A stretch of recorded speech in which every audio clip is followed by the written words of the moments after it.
Good morning. Welcome back to the Broadcast Retirement Network. This is BRN Sunday for Sunday, May 5th, 2024. We've got another great show for you this week. The Legal Eagles, David Levine, Kevin Walsh of Broom Law Group are back together for this segment. And Oliver Renick of the Schwab Network is here as well to help break down markets. So sit back, relax, enjoy this episode of BRN Sunday. Well, we're going to kick the week off as we do. Take a look and spin around Capitol Hill. Lots going on these days, as I think everyone who listens to this program knows. Joining us on the line, they are, I should say, the Legal Eagles, David Levine, Kevin Walsh. Both are principals with Groom Law Group. And for those who don't know, that's an employee benefits law firm based in Washington, D.C. Eagles, welcome back to the program this week. Thanks for having us on, Jeff, and thank you, listeners. As the weather heats up, there's a whole lot else heating up in DC and around the country. All right, it's a good tee up for you, David. I know you have a lot to talk about, and it's also, I should say, that it's nice to have Kevin back to his clear, enunciated voice. Yep, and I will agree, Jeff. I'm always happy when my fellow Eagle is full-throated, so we can have our back and forth bicker on our Sunday morning segment. But speaking of bickering, we're going to talk litigation this week. I know we do this every so often. Why are we talking litigation? Well, Kevin has a special litigation. We'll call it a special guest star litigation, kind of like an old sitcom to talk about at the end. But just as a quick recap, where are we on litigation right now? For those listeners who are with us who are plan sponsors, there's a lot still going on. We talked about the healthcare litigation, the J&J lawsuit relatively recently, so we're not going to spend that much time on health litigation, but in retirement litigation, the band plays on. If you look at it right now, we still have the continuing number of lawsuits over the use of forfeitures. And we know that this question has been posed to the regulators of basically, please help us and make this clearer, because I think that there's proposed guidance out there from the IRS on the use of forfeitures, and these lawsuits saying you use the forfeitures in an impermissible way under ERISA. From the defense bar, we strongly disagree with that position, but we keep seeing more of those lawsuits, and we'll have to see where it goes, because it raises a lot of questions for plans of all sizes, and of course, service providers who support those plans. They get asked, what do we do? And there's just no perfection right now. As you can tell, we disagree with the plaintiff's lawyers that it's per se wrong, or even if not per se wrong generally. But that's one thing. Second, I said I wouldn't talk about health and welfare lawsuits, but just as a reminder, for those of you who have COBRA and you give your COBRA notices, those lawsuits that got a lot of press a couple of years ago continue to be filed. There was just one filed the other day. So we continue to see the lawsuits over, does your COBRA notice actually properly represent? Again, as a defense lawyer, and someone who sits purely on that side, I am very strongly opposed to some of these lawsuits about where they pick on specific words. That's my perspective. I know the plaintiff's bar disagrees, but something to keep in mind. Another thing to keep in mind, we can always say, oh, all the other fee lawsuits and everything are continuing, but they are, and the lawsuits continue to go down that road. But what's going on is an interesting discussion, because there have been some recent decisions that it's a mixed bag about whether you can require arbitration instead of going to court for items under the claims procedures. That's something that is still working its way through the courts, and there's a lot of interest in arbitration, but the decisions have not been a slam dunk on either side at this moment. Similarly, you continue to see I'll call it the old-fashioned lawsuits picking on pretty much any type of investment. And we briefly alluded to the defined benefit lawsuits involving pension risk transfer. There's also the ones involving actuarial assumptions. But as we see all these new solutions come on the market of all types, including lifetime income, it's important to keep in mind that when people say, oh, I don't care about this lawsuit or that, decisions can have a broad-ranging impact. So keep to your process. So when you're selecting and adding services, many of these new services are great. And lifetime income, I think a lot of people believe that's great for people. It just make sure you think about how do you document in your process. So that's like a speed review. But I really, to get to the highlight of the episode, want to get to the special guest star. Oh, Kevin, I assume that you mean not me, not you, but Mr. Kevin Walsh. Kevin, um, fiduciary rule. Let's talk a little bit about. There's been some lawsuits filed. Want to get your Well, perspective on what? Go ahead. yeah, early innings, and we'll talk more about this in coming weeks. But one thing that we expected when the fiduciary rule was released was that the Labor Department is going to spend a lot of time saying it's nothing like 2016, and industry is going to point out that it's very similar to 2016, and we've begun to see that play out with the Federation of Americans for Consumer Choice, opening the first salvo by filing a complaint down in Texas. Mhm. Essentially, we're headed back to the type of litigation we saw in 2016 through 2018, where courts ultimately struck down the 2016 rule. Now, the rule is somewhat different, but it's also very similar, and we're going to have to wait to see how this plays out. I think in future weeks, as more complaints, more lawsuits get filed, we may do a little bit deeper dive. But I think for now, the key takeaway is that we've seen this play before, Mhm. and it's really tracking shot for shot to the original, at least so far. And I just want to throw out there, and each of you can take this question: is it thinking about legal strategy, right? And you mentioned the time before in 2016. Do you get like the benefit of going first in these types of cases, like planting a flag? I don't, I'm a businessman, so I'm not an attorney per se. But do you get bonus points for going first, and do you set the tone for future legal challenges?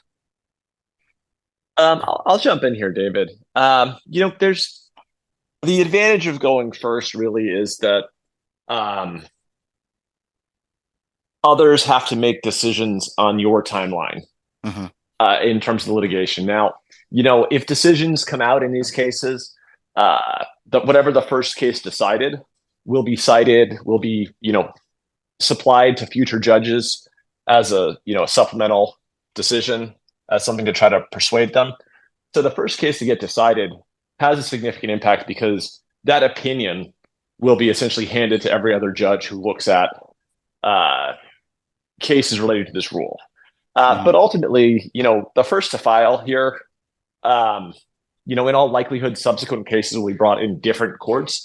So if you really value getting into, a certain district court, filing first, it helps nudge others to go elsewhere.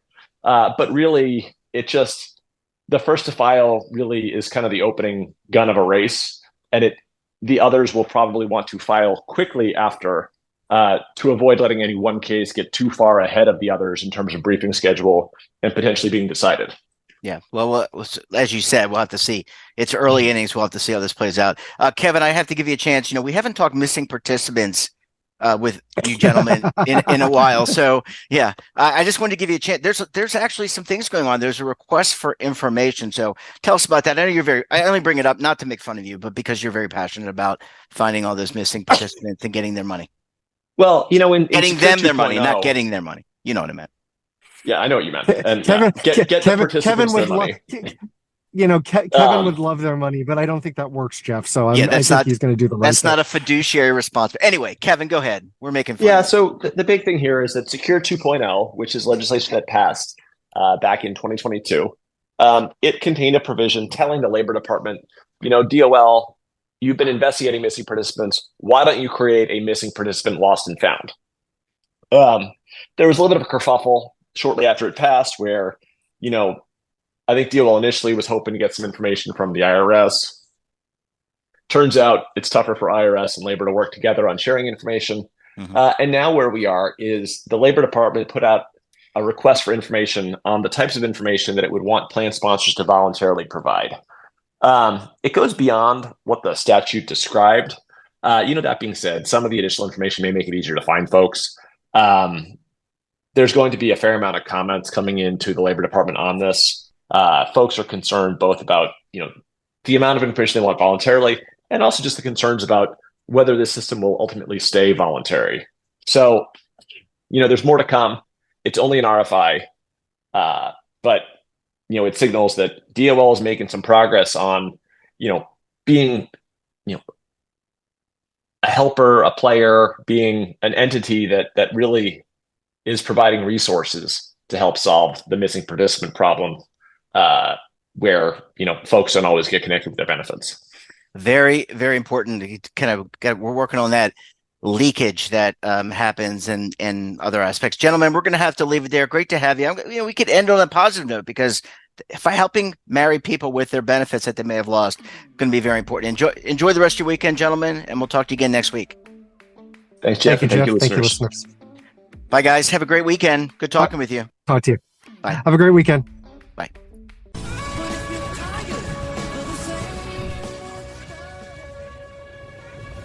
Imagine a new television network that will make you richer, healthier, and in control of your financial future.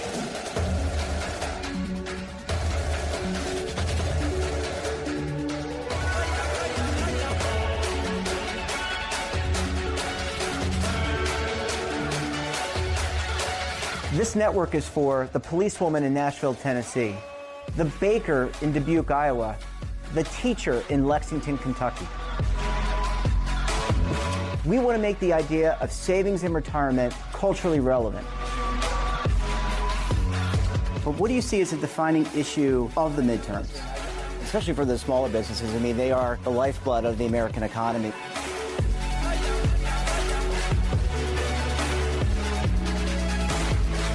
Featuring exclusive interviews, current affairs, and docuseries. 33 years old, you retired early. The philosophy is money only matters if it helps you live a life that you love. But you got to start thinking about retirement as soon as you get in. The Broadcast Retirement Network will drive very high engagement with premium partnerships. So this isn't retirement and savings for your parents or grandparents. This is for all Americans. And we're going to change the way you think about money.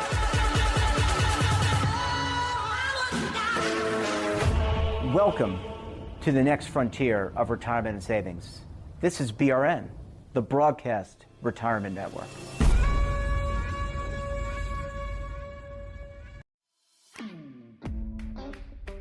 Welcome back. Now time to talk a little markets and the economy and try to make sense of it all. Joining me on the line, he is the lead anchor for the Schwab Network, Oliver Renick. Oliver, thanks for popping by the program this morning.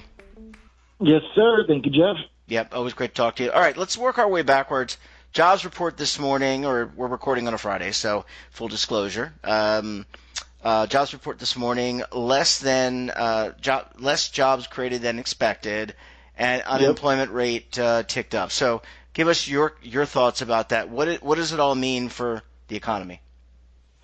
If you were to just look at the jobs report and not know anything else, it's not a terrible number. When you're printing, mid 100,000s of jobs, that's fine. Unemployment under 4% is also fine. But when you combine the jobs number with the rest of the data we got this week and what we've seen for really about the last 3 weeks, is things are absolutely taking a turn for the worst.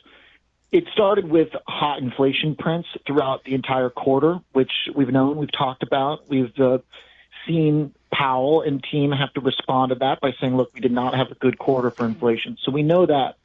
But up until now, it hasn't been that big of a problem because the rest of the data have been strong, surprisingly strong, especially coming into this year from the last quarter of 2023.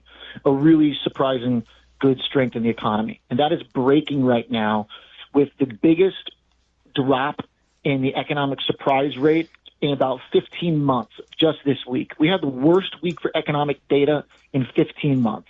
We missed expectations on the stuff that counts, and we beat the expectations in the places we don't want to.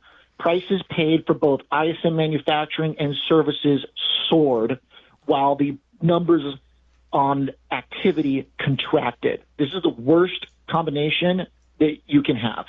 Markets were able to shrug this off generally because there were other news items, one of them being Powell waxing a fairly dovish, calm tone, and the other was a big relief earnings report from Apple.